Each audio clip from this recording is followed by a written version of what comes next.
Last week, we got to know several of the judges of Israel. We saw how God's people were prone to fall away from Him, yet God remained faithful and continuously delivered them. It shows a lot about their hearts and also talks about God's heart. It shows us who His character is. In today's episode, we see the last judge of Israel and how God's people moved away from wanting God to lead them and God to judge them into being like all the nations around them, and they wanted a king.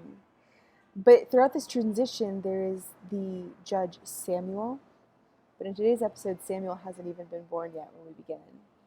And so we see today's story starts with Hannah, Samuel's mother. She's barren. She has not been able to have a child, and her heart is breaking. And she goes to the temple of the Lord, and she weeps bitterly, and she's misjudged as Eli the priest says, are you drunk? Like, why are you here? And she says, no, don't misjudge me. I'm just pouring out my heart to the Lord. And then Eli says, then go, may it be done for you. And she leaves happy and she's rejoicing. We see this song of praise after all of these miraculous things happen, after she has a son. She really sees who God is. We can even learn from her about God's character. She tells us that He offers strength, that He gives deliverance, that He is holy, He's our rock, that He knows us, that He makes us alive, that He rises up, He humbles and exalts, He lifts the needy, and He guards the feet of His faithful servants. She's gotten such a great picture of the Lord.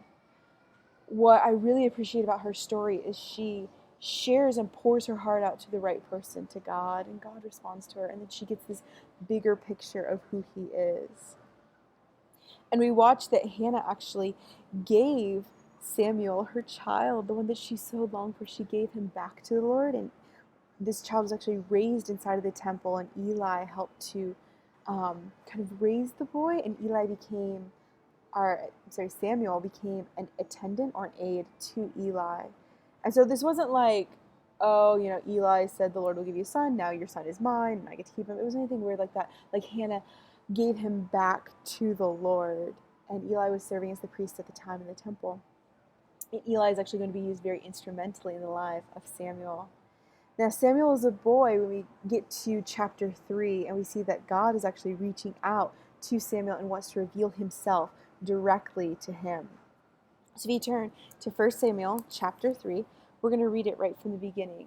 And it says, the boy Samuel ministered before the Lord under Eli. In those days the word of the Lord was rare. There were not many visions. One night Eli, whose eyes were becoming so weak he could barely see, was lying down in his usual place. The lamp of God had not yet gone out, and Samuel, who's a boy, was lying down in the house of the Lord where the ark of God was. Then the Lord called to Samuel. Samuel answered, here I am.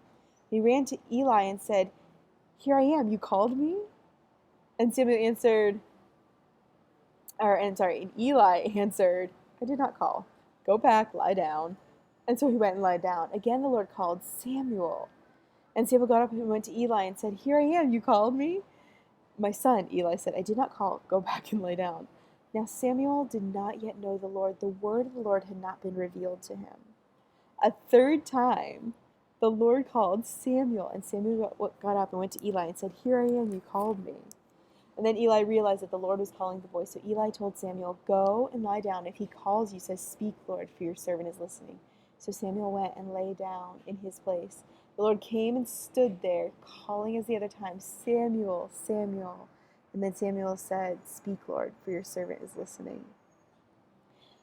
I could talk about this for an hour, but we're going to stay to just a couple of minutes. And the thing is, I love that the Lord is constantly pursuing Samuel, and he's revealing the voice of the Lord to him, but it takes Samuel a couple of times.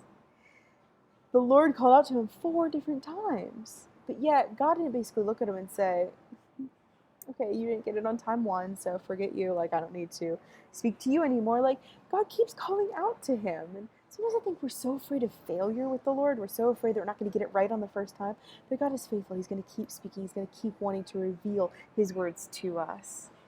This was the start of Samuel learning to hear the voice of God. And we see that Samuel is going to be used very instrumentally in giving words of the Lord to the nation of Israel. But he had to learn it first. and God let him learn it. God wasn't scared of that. He was allowed a couple of different times. And it shows the faithfulness and the character of God. He called out to Samuel, and he's calling out to us.